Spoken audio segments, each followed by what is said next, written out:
Finding your home in Canada feels harder than ever.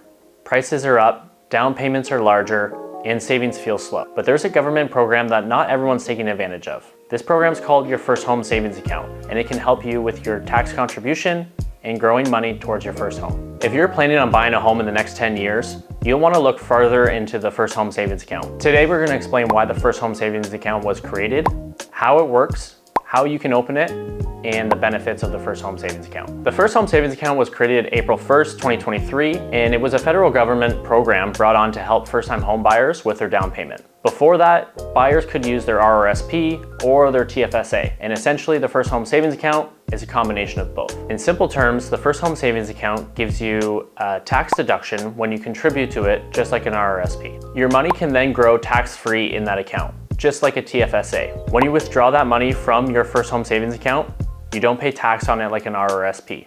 It's tax-free, and it just goes towards your down payment for your first home.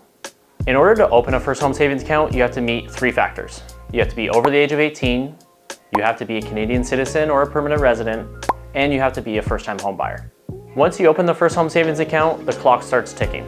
You have 15 years to use your First Home Savings Account to buy your first home, or until you turn 71, whichever comes first. Now let's talk about contribution room. You can contribute up to $8,000 yearly into your First Home Savings Account for a total maximum amount of $40,000, which can be used towards your down payment of your house.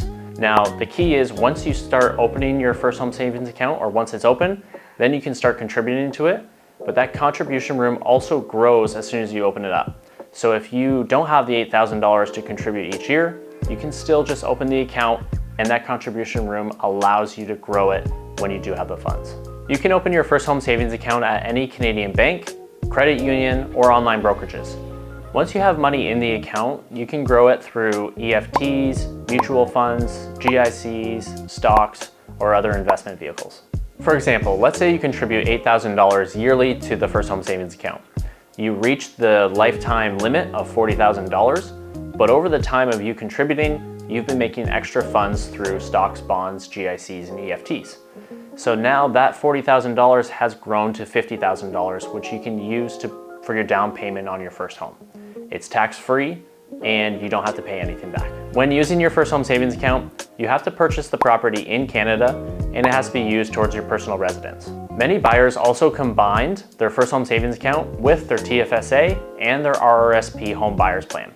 A combination of all of them really helps with the down payment and the purchase of your first home. The key takeaways for the First Home Savings Account are that you get tax deductions, you get tax-free investment growth, and you get buying power in the future for your first home. If you plan on buying your first home and it's part of your long-term plan, then opening your First Home Savings Account should be part of your financial strategy from the beginning.